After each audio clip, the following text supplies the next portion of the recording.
Hello, मैं doctor Ranjana Asthana अपने इस वीडियो में तटस्थता और गुट निरपेक्षता जो है उसका अर्थ लोगों में बड़ा कन्फ्यूज़न है, उसको ध्यान में रख के इस टॉपिक को आगे बढ़ाते हैं।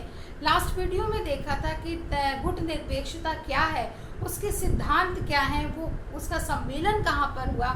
लेकिन इसके साथ कुछ लोगों को ऐसा भ्रम हो जाता है कि गुट निरपेक्षता का अर्थ पृथकता है, पृथकतावाद है, यानी कि नॉन अलाइनमेंट जो है इट मीन्स आइसोलेशन। क्या ये आइसोलेट होना है? तो देखते हैं कि गुट निरपेक्षता का अर्थ है, आपको पता है कि गुट निरपेक्षता का अर्थ है किसी भी ग्रुप का हिस्सा ना होना। और पृथकता क्या है, फिर आइसोलेशन क्या है? अगर देखें कि 1787 से यानी कि 1787 में जब अमेरिका में स्वतंत्रता की लड़ाई हुई, उसके बाद से प्रथम विश्व युद्ध तक के बीच में अमेरिका ने पृथकतावाद की विदेश नीति को अपनाया, पृथकतावाद की नीति को अपनाया और अंतर्राष्ट्रीय मामलों से, अंतर्राष्ट्रीय राजनीति से अपने आप को अलग थलग कर लिया। अब तो आइसोलेशन हर कोई जानता है, जब से कोविड आया है, कि आइसोलेट होना मतलब अलग हो जाना, बाहर की दुनिया में क्या हो रहा है इससे हमको कुछ नहीं पता चलता है, उससे हम अपने आप को अलग करते, काट के रखते। तो आइसोलेशन का मतलब, यहाँ पर पृथकतावाद का मतलब गुट निरपेक्षता नहीं हो सकता, क्योंकि पृथकता का मतलब है कि एकदम अलग। हमको मतलब ही नहीं है कि यहाँ पर क्या हो रहा है, क्या नहीं हो रहा है, किसी भी चीज़ में हम इंटरफियर नहीं करेंगे, इंटरेस्ट भी नहीं लेंगे, अपने मामलों तक ही अपने आप को सीमित कर देते हैं। इसको कहते हैं पृथकतावाद, जो कि अमेरिका ने 1787 में जब फ्रीडम स्ट्रगल वहाँ पर चला, तो वहाँ से प्रथम विश्व युद्ध के बीच का जो काल था।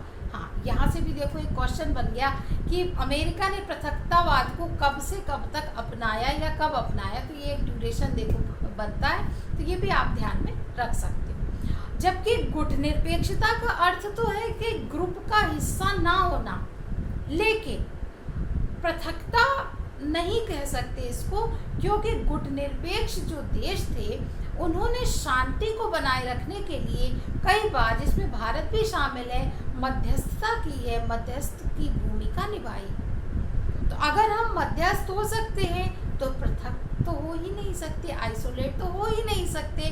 तो गुट निरपेक्षता और पृथकतावाद में एक बहुत बड़ा अंतर है, जिसको हमें ध्यान में रखना चाहिए। आइसोलेशन जो है वो नॉन अलाइनमेंट नहीं हो सकता, क्योंकि उसमें तो हम किसी हर चीज़ से कट कर अलग हो जाते हैं, अपने तक सिमट कर रह जाते हैं। जबकि इसका अर्थ तो होता है कि ग्रुपों का हिस्सा ना होते हुए भी हम जब भी ज़रूरत पड़ेगी तो शांति बनाए रखने के लिए अपनी तरफ से पूरी कोशिश करेंगे, पूरे प्रयास करेंगे। पंडित जवाहरलाल नेहरू ने भी 1947 में जब मार्च से लेकर 2 अप्रैल तक एशियाई देशों का सम्मेलन एक न्यू दिल्ली में हुआ था, तो उसमें कहा था कि जहाँ भी किसी देश की स्वतंत्रता के लिए खतरा हो, वहाँ हम तटस्थ नहीं हैं, वहाँ हम अलग नहीं हो सकते, हम वहाँ पर भरपूर प्रयास करेंगे शांति की स्थापना के लिए।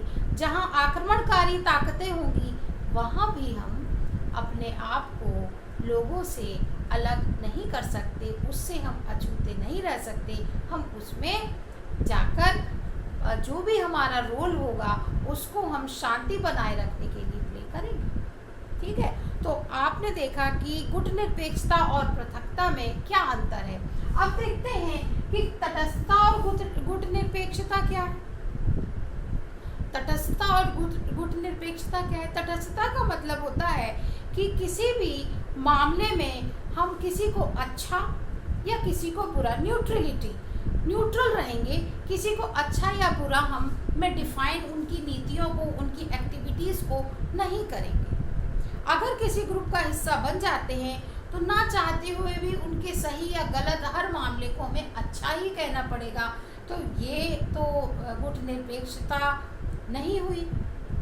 गुट निरपेक्ष आंदोलन के सदस्यों ने ये स्वीकार किया कि वो न्यूट्रल नहीं है, जब उन्हें ज़रूरत पड़ेगी वो आगे आएंगे और बोलेंगे लेकिन किसी के पक्ष में नहीं बोलेंगे, उन्हें जो सही लगेगा उसको ध्यान में रख के बात करेंगे। तो ये इसका मतलब उदासीनता या तटस्थता या न्यूट्रलिटी नहीं है, सिर्फ एक शांति बनाए रखने के लिए हम अपना विकास, अपनी स्वतंत्र विदेश नीति चला रहे हैं और अपना विकास कर रहे हैं और अपने सदस्य देशों के साथ आपसी सहयोग कर रहे हैं। लेकिन अगर कहीं ऐसा लगता है कि हमें मध्यस्थता करनी है या शांति को खतरा पैदा हो रहा है, तब वहाँ पर आगे बढ़ के काम किया जा सकता है और भारत ने ऐसे बहुत से रोल प्ले भी किए हैं।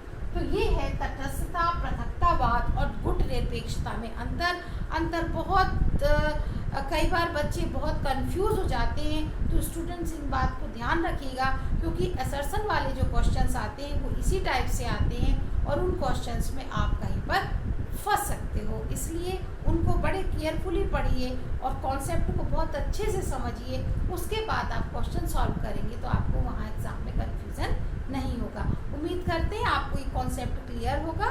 तो आप इसको पढ़िए और वीडियो को लाइक करें, शेयर करें और सब्सक्राइब करें। अब तो एग्ज़ाम के सीज़न स्टार्ट हो गए, बहुत सारे एग्ज़ाम्स आने वाले हैं, तो आप उसकी तैयारी जोर शोर से करिए बिल्कुल, और शेयर करिए जिससे ज़्यादा से ज़्यादा लोग इसका बेनिफिट ले सकें। Okay, thank you, bye bye.